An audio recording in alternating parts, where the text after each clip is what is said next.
Do you want to be the beast that lurks in the storm, freezing your enemies solid before violently tearing them apart? Or maybe you're looking for a build that leans away from ability spam and brings gunplay back to the forefront.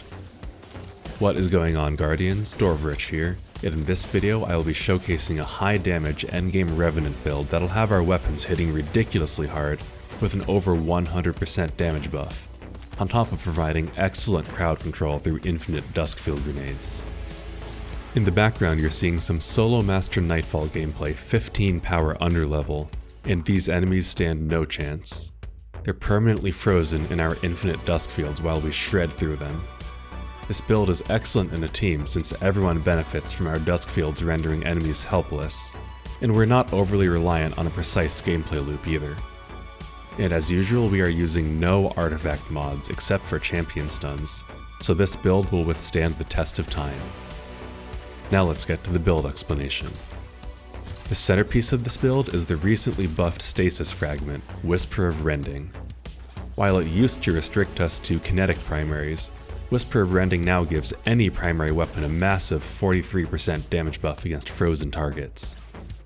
The rest of our kit is built to leverage that with infinite Duskfield grenades to freeze everything, and a complement of other damage buffs that will stack with it multiplicatively, giving us over double damage in the end. Our first aspect is Touch of Winter, which enhances our Duskfield grenade by making it larger, allowing us to freeze larger groups. It also adds a stasis crystal to the center, which is important for reasons I'll cover shortly. Our second aspect, Grim Harvest, doesn't do much on its own. It creates stasis shards when we kill a stasis affected enemy that will give melee energy. The melee energy isn't that important here, but it does give us 3 fragment slots, and the Elemental Shards mod uses the shards to power our suite of combat style mods. For fragments we have Whisper of Shards, Durance, Chains, Conduction, and Rending. Shards is how we achieve infinite Duskfield grenades. Since our Touch of Winter aspect creates a crystal in the middle of our Duskfield, we just shatter that crystal to gain 6 seconds of massively amplified grenade energy regen. Between that and the extended Duskfield duration from Whisper of Durance, we can chain Duskfields back to back. Chains gives us a huge 40% damage reduction while we're within 10 meters of a frozen enemy or a crystal, which is excellent for our survivability. Conduction brings our stasis shards to us, so that we don't have to run out of position to collect them. And of course, Rending gives our primary weapons that massive 43% damage buff against anything frozen. For easier content, we can swap Durance for Rhyme to get healing and overshields from the shards, enabling extremely aggressive play between the non-stop healing, crowd control, and damage reduction. Our super, Silence and Squall, is a fantastic battlefield control tool. The Fire and Forget Stasis Tornado will absolutely cripple everything it touches, and can shut down an entire room with ease, as well as add shatter damage for fast clearing.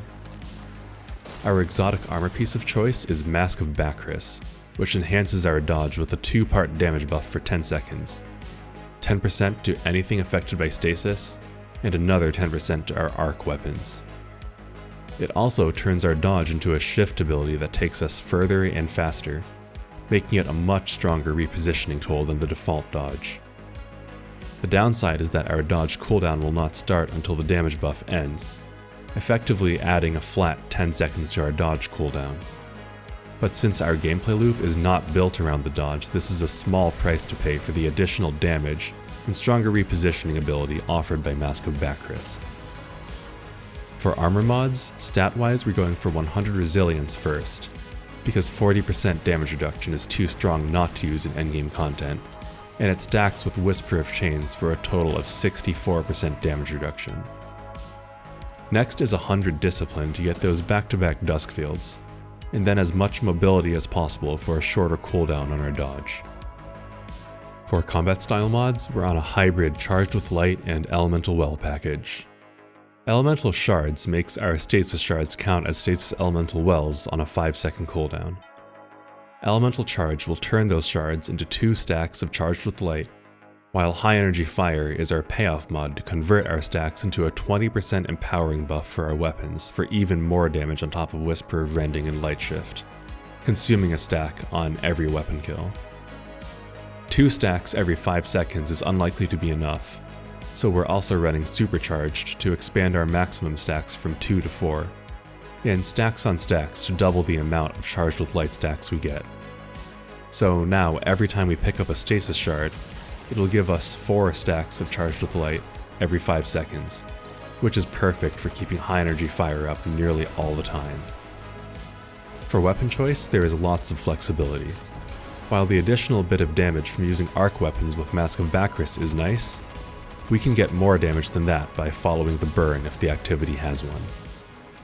For easier content, we can use Ager's Scepter for a disgusting amount of ad clear. For this, we'll want to change the mods around a little bit. Take off Supercharged and Stacks on Stacks, and slot in Font of Might and Elemental Time Dilation.